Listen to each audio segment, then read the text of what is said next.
तो गाइस फिर से आपका स्वागत है स्कूल के YouTube चैनल पर। और हम अब पार्ट 2 लेकर के आए हैं हमारे पिछले chapter the central government of the parliament and it's need for it का। ठीक है, तो अब हम इसके सेकंड पार्ट में पढ़ने वाले हैं। जैसे फर्स्ट पार्ट में हमने पढ़ा था राष्ट्रपति की शक्तियों के बारे में, राष्ट्रपति के कामों के बारे में, राष्ट्रपति के अधिकार क्षेत्रों के बारे में, उनके जो क्षेत्र थे उनके बारे में हमने इसमें पढ़ा था। अब हम पढ़ने वाले हैं हमारे जो बाकी के जो दो मेंबर हैं, बाकी के जो दो संस्थाएं हैं, जो कि लोकसभा और राज्यसभा, जो हमारी पार्लियामेंट के ही दो फंडामेंटल अंग हैं, उनके बारे में हम पढ़ने वाले हैं। तो सबसे पहले मैं बात करता हूं कि फॉर्मेशन गवर्नमेंट का किस तरह होता है। तो देखिए, जनरल इलेक्शंस के बाद में हमारे यहाँ पर अगर मैं बात करूं फॉर्मेशन ऑफ गवर्नमेंट की, तो गवर्नमेंट का जो फॉर्मेशन है वो लोकसभा मेंबर्स के द्वारा हमारी पार्टी जो पॉलिटिकल पार्टीज हैं, जैसे कि बीजेपी, कांग्रेस, आरएलडी, आप पार्टी, जो बहुत सारी पार्टियां हमारे यहाँ चलती हैं, उन पार्टियों के माध्यम से हमारे यहाँ लोकसभा का इलेक्शन होता है। वो लोकसभा के इलेक्शन में वो पार्टियां भाग लेती हैं और उनके द्वारा चुने गए सदस्यों के माध्यम से किसका निर्माण किया जाता है, लोकसभा का एक एस्टेब्लिशमेंट कर दिया जाता है। और लोकसभा के रूप में वो कार्य करती हैं। लोकसभा का एक अध्यक्ष चुना जाता है जिसे हम प्रधानमंत्री, प्राइम मिनिस्टर ऑफ इंडिया कहते हैं। याद रखिएगा। तो सबसे पहले मैं बात करूं कि प्राइम मिनिस्टर ऑफ इंडिया क्या है। तो प्राइम मिनिस्टर ऑफ इंडिया वो है जो the group of parties in the collection the state they selected it's leader who is appointed prime minister. ये देखिए, अब हम बात करते हैं यहाँ पे हमने जो जनरल इलेक्शन हमारे होते हैं उसके बाद में यहाँ पर लोकसभा का गठन कर दिया जाता है और लोकसभा के दल का जो नेता होता है उसको एक नेता चुनना होता है लोकसभा में कि ये हमारे अध्यक्ष के रूप में काम करेगा, हमारे दल के रूप में काम करेगा। तो वह दल का जो नेता होता है, जो बड़ा नेता होता है, वह क्या कहलाता है, भारत का प्रधानमंत्री कहलाता है। याद रखिएगा इस चीज को, भारत का प्रधानमंत्री कौन होता है। तो राज्य जो लोकसभा सदस्य होते हैं उनमें से मिलकर के वो सभी सदस्य मिलकर के एक लोकसभा सदस्य को अपने प्राइम मिनिस्टर के रूप में बनाते हैं। यह ज्यादातर सभी पार्टियों द्वारा पहले ही डिक्लेयर कर दिया जाता है कि अगर हमारी पार्टी सत्ता में आती है, हमारी पॉलिटिकल पार्टी अगर हम इलेक्शन जीतते हैं तो हमारा प्रधानमंत्री कौन होगा। ज्यादातर टाइम पर इसको पहले ही बता दिया जाता है, कुछ एक मुद्दों को छोड़कर के नहीं बताया जाता है, या फिर जब सरकार गठबंधन की होती है तब इसको पता नहीं लग पाता है। बाकी मैक्सिमम मामलों में इसका पहले ही बता दिया जाता है कि लोकसभा सदस्य का कौन सा अध्यक्ष रहेगा या प्रधानमंत्री कौन रहेगा।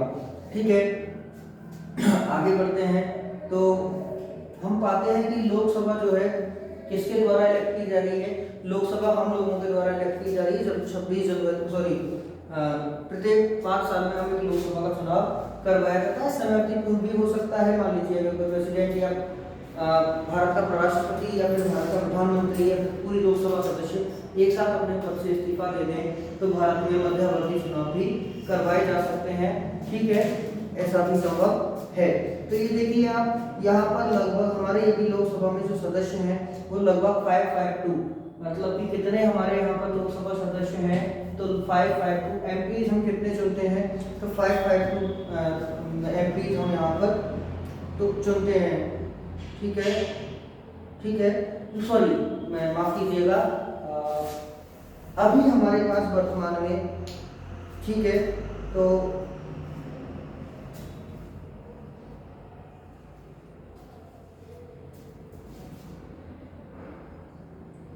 हमारे यहाँ जो वर्तमान में भी हमारे लोकसभा सदस्य हैं 552 ही हैं। इनमें से देखो किस तरीके से डिवाइड किया हुआ है। तो 530 मेंबर्स तो हमारे आते हैं राज्यों से और बाकी के जो 22 मेंबर्स हैं वो हमारे यूनियन टेरिटरी से आ सकते हैं। तो इस चीज को हम आज के बाद में डिस्कस करेंगे कि कितने सदस्य कहाँ से लिए जाते हैं, बाकी हम देखेंगे। इसी तरीके से देखो बेटा, 2 मेंबर हमारे प्रेसिडेंट भी चुन सकता है। तो इस तरीके से देखो किस तरीके से है कि 530 तो हम लोग जो चुनेंगे, राज्य के जो लोग हैं वो चुनते हैं।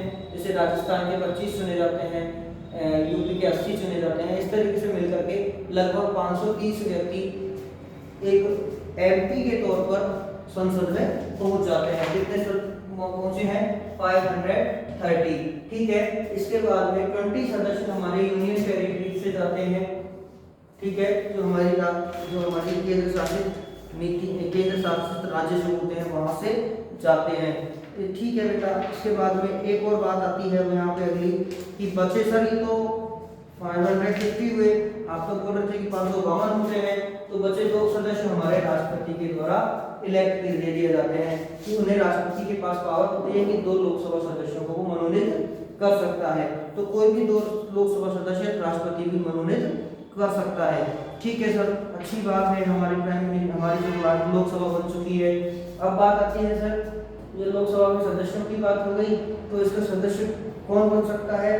कोई भी वह व्यक्ति जो कि राष्ट्रपति की जो योग्यताएं थी वही इसकी ये है, लेकिन फर्क इतना सा है कि वह व्यक्ति 25 साल से ऊपर का होना चाहिए। राष्ट्रपति में 35 साल है और यहाँ पर 25 साल है। 25 इयर्स ओल्ड अगर कोई व्यक्ति है तो वह भारत का संसद सदस्य बनने के लिए, सांसद बनने के लिए तैयार हो जाता है।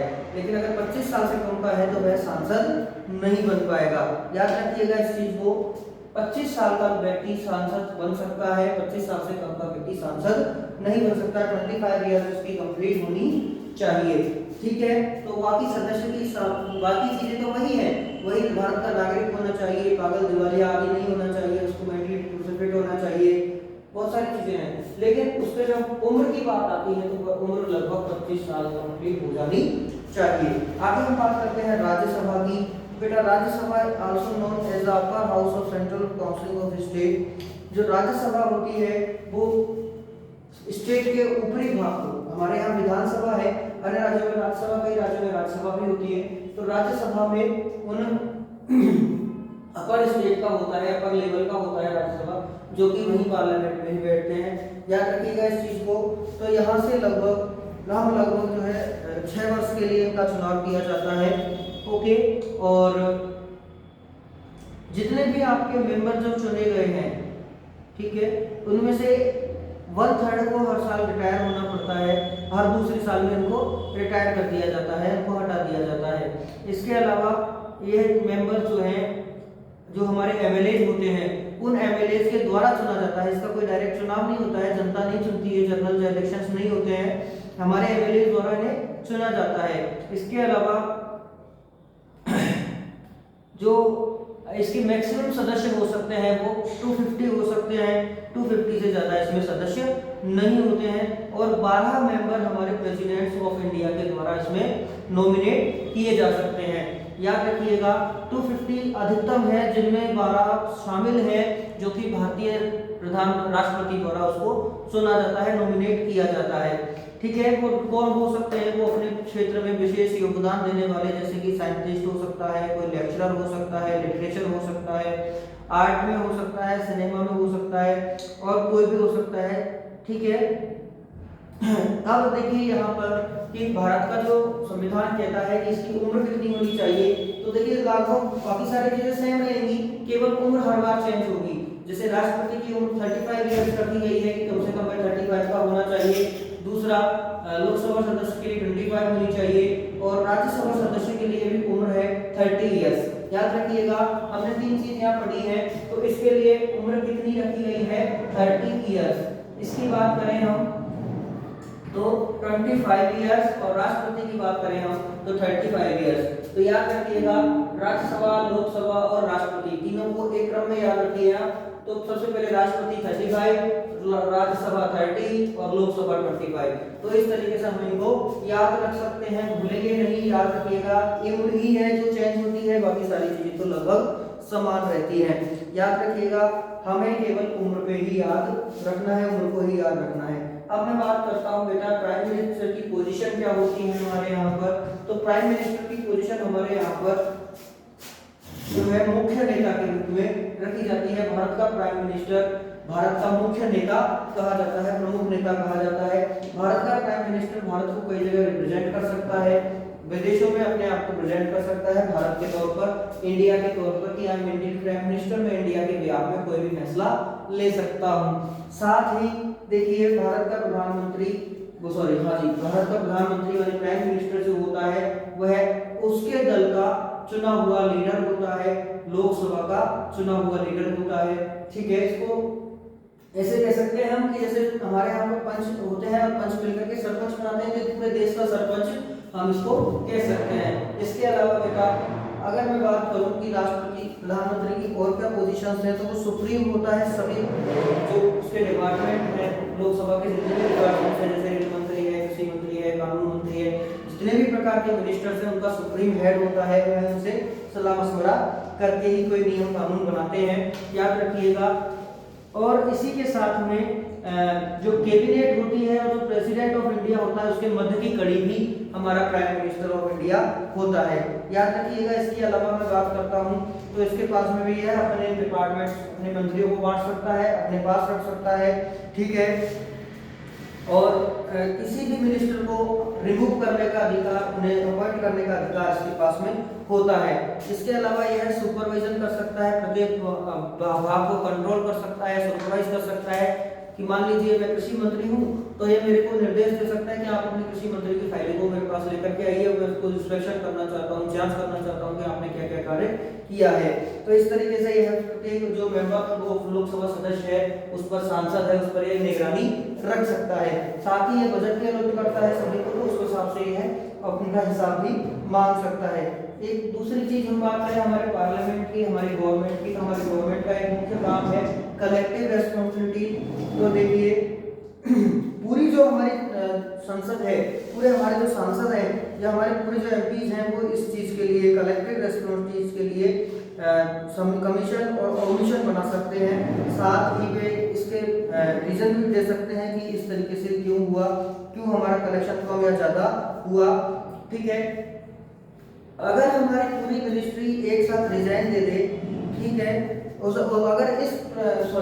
अगर इस कलेक्टिव रेस्पॉन्सिबिलिटी को नहीं निभाते हैं तो उन्हें पूरी कमेटी को एक साथ उसको रिजाइन देना पड़ता है, ठीक है।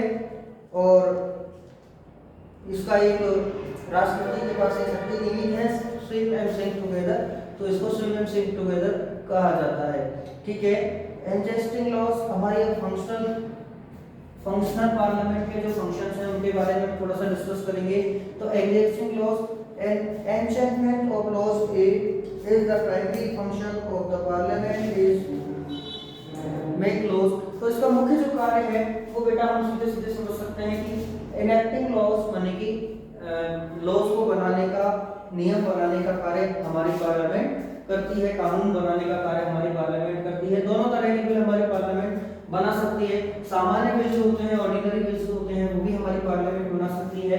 इसके अलावा मनी बिल भी हमारी पार्लियामेंट बना सकती है। याद रखिएगा दोनों तरह की शक्तियां हमारी पार्लियामेंट को दी गई हैं। बाद में अगर मैं बात करता हूं कि दूसरा कंट्रोल क्या है, तो एक्साइज पे कंट्रोल ये रखती है, excise control over the executive, ठीक है।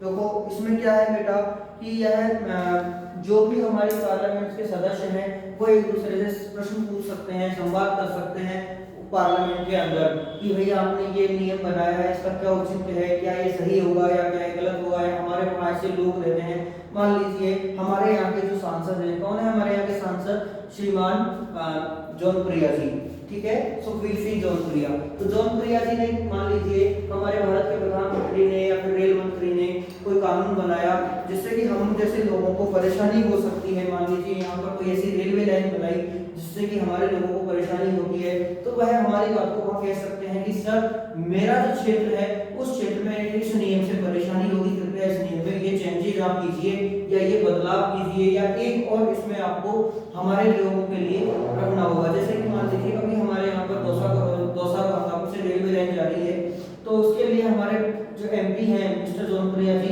उन्होंने वहाँ पर अपनी बात रखी कि सर उस लाइन को जल्दी से जल्दी बनवाया जाए।